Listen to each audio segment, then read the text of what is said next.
جو چیز جتنی ناممکن ہوتی ہے وہ اتنی ہی ممکن بھی ہوتی ہے، لیکن کون جانے ہم ذرا سی دیر سمجھ لیں تو انکار سمجھ لیتے ہیں۔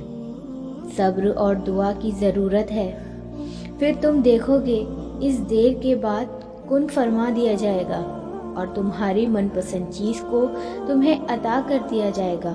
اور اللہ خالی ہاتھ لوٹانے کے لیے تھوڑی نہ تمہیں اپنے در پہ بلاتا ہے۔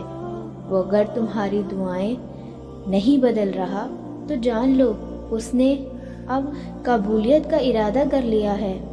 جس پکار کے وہ خود تمہارے منہ سے سننا چاہتا ہے، وہ اسے پھر رد کیسے کر سکتا ہے؟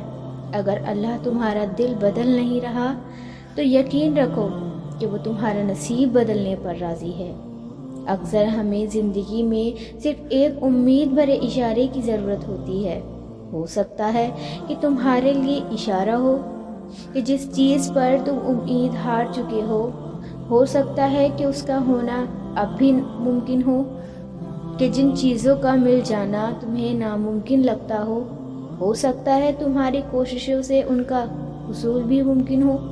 اس لیے کبھی بھی صبر، دعا اور کوشش کا دامن ہاتھ سے نہیں چھوڑنا چاہیے۔ کیا پتہ تمہیں کب کیا مل جائے۔ جب اللہ سے اتنا مضبوط تعلق بناؤ کہ جس روز تم اللہ کو آواز نہ لگاؤ نا، اس روز اللہ فرشتوں سے کہے میرے بندے کی آواز نہیں آئی، آج پتہ کرو اس کا اور میری مدد لے جاؤ، اس تک میرا رحم اس کی طرف لے جاؤ تاکہ مجھے اس کی آواز آئے اور وہ مجھ سے کہے یا اللہ میں ٹھیک ہوں، گھبراؤ نہیں، یہ مشکل وقت ان قریب گزر جائے گا۔ تم یقین رکھو گے اپنے اللہ پر، اللہ تمہارے لیے کافی ہو جائے گا۔ نظر انداز کر دو وہ سارے وسوسے جو تمہارے دل کو بے چین کرتے ہیں۔ تم مدد مانگو اللہ سے، پھر دیکھو کیسے تمہاری مشکلات کا حل نکل آئے گا۔ کچھ تو بات ہے جو تمہارا دل ایک ہی دعا پر رکا ہوا ہے، کچھ تو بات ہے تم یوں صبر کرتے جا رہے ہو، کچھ تو خاص رہا ہے نا اللہ سبحانہ و تعالی نے جو تم تہجد کی نماز تک جا پہنچے ہو۔ جب دعا مانگنے لگو تو یہ یاد رکھو کہ جس سے مانگ رہے ہو وہ المجیب ہے، یعنی کہ تمہاری دعاؤں کو قبول کرنے والا۔ اور جو دعا تم مانگ چکے ہو یہ یاد رکھو کہ جس نے مانگا ہے، جس سے مانگا ہے وہ القادر ہے، مطلب ہر چیز پر قدرت رکھنے والا۔ اللہ نے کہا ہے کہ ہر تاخیر کے بعد خیر ہے۔ اللہ نے یہ تو نہیں کہا کہ وہ خیر تمہاری من پسند چیز کی صورت میں نہیں ہو سکتی۔ تم اللہ سے اپنی دعاؤں کی بہتری مانگا کرو، کیونکہ جب تم اللہ سے اپنی دعاؤں کی خیر طلب کرتے ہو تو اللہ تمہاری من پسند چیز سے نہ تو کبھی تمہاری آزمائش کرتا ہے اور نہ ہی کبھی تمہیں اس شے کی طلب لگاتا ہے جو تمہاری نہیں ہوتی۔ صبر کرنے والوں کے لیے اللہ کی طرف سے خوشخبری ہے۔ کیوں تم نہیں سمجھتے کہ گزر جائے گی یہ مشکل گھڑی؟ تم ناراض نہ ہو اللہ سے، تم تو محبوب بندے ہو اس کے، وہ تو نوازنا چاہ رہا ہے تم کو ہر گناہ کے بری۔ جو دعائیں قبولیت میں وقت لے رہی ہیں وہ تو تمہارے نصیب میں لکھی جا چکی ہیں۔ آج نہیں تو کل تمہیں تمہاری مانگی ہوئی چیز سے نواز دیا جائے گا۔ دیر کا مطلب یہ ہے کہ تمہارے حق میں خیر کی جا چکی ہے، کیونکہ تمہاری انہی دعاؤں سے تمہاری من پسند چیز تمہاری جھولی میں ڈال دی جا چکی ہے۔ تمہاری پسند سے اللہ تمہیں آزما رہا ہے، ہر لمحہ تمہارا اجر بڑھا رہا ہے، کچھ دیر کے لیے تمہاری نگاہوں سے دور کر کے تمہاری چاہت کو نصیب کا حصہ بنا رہا ہے۔ اللہ کو محبتیں بہت ہی زیادہ تم سے، تبھی تو اپنی خوراک سے وہ تمہیں نواز رہا ہے۔ تمہارا دل مختلف اندیشوں سے ڈرتا رہا ہے، یہ شیطان تمہاری وسوسوں میں ڈال رہا ہے۔ توکل اللہ کی رسی کو ہمیشہ تھامے رکھنا، جلدی اللہ تمہاری زندگی میں بہاریں لا رہا ہے۔ جب دعا کے لیے ہاتھ اٹھاؤ تو یہ یاد رکھو کہ تم جس سے دعا مانگ رہے ہو وہ مالک کن ہے۔ جب دعا کر رہے ہو یہ دھیان میں رکھنا کہ وہ المجیب ہے، یعنی دعا قبول کرنے والا۔ اور جب دعا مانگ لیں تو یہ یقین رکھنا ہے کہ دعا قبول ہونے والی ہے، کیونکہ وہ القادر ہے، یعنی ہر چیز پر قدرت رکھنے والا۔ تم خود سوچو تمہارا صبر کیسے رائگا جا سکتا ہے، جبکہ صبر کرنے والوں سے اللہ نے اپنے ساتھ کا وعدہ کیا ہے۔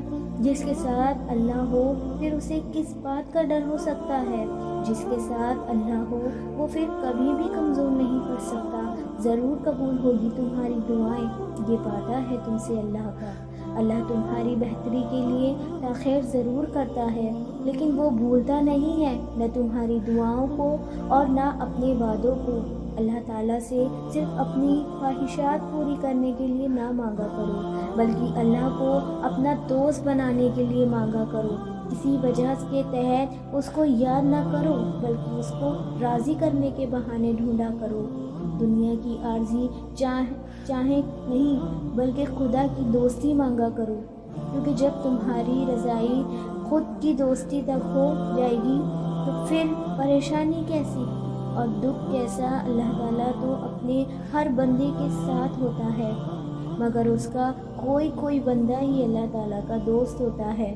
جب تم اللہ تعالیٰ سے دوستی کرنے کی جستجو کرو گے نا تو مشکلات کے دروازے خود بخود کھلتے چلے جائیں گے، ساری تکلیف دور کر دی جائے گی، ہر درد کا مرہم بھیج دیا جائے گا۔ اللہ تعالیٰ خود کہتا ہے کہ میرا بندہ میری طرف چل کر آئے گا تو میں دوڑ کر جاؤں گا۔ اللہ تعالیٰ کو مناؤ، اس سے لاڈ کرو جیسا اپنے سب سے اچھے دوست اور یار سے کرتے ہو۔ اپنی ہر چھوٹی سے چھوٹی بات بھی اللہ کو بتاؤ۔ چلتے پھرتے، کام کاج کرتے، اٹھتے بیٹھتے، سوتے جاگتے، جو بات بھی دل میں ہے جو تمہیں پریشان کر رہی ہے اس کا تذکرہ اللہ سے ہی کرو۔ تمہیں جلد ہی احساس ہو جائے گا کہ کیسے تمہارے روح میں سکون سا آ گیا ہے، کیسے تمہارے ہر سوال کو جواب مل گیا ہے۔ اللہ تعالیٰ تمہارا دوست بننے پر تمہیں تہجد کے سجدوں تک لے آئے گا۔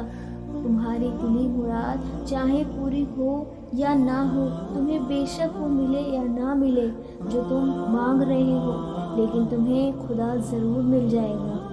کیا یہ کافی نہیں؟ اللہ ناممکن چیزوں میں نظر آتا ہے۔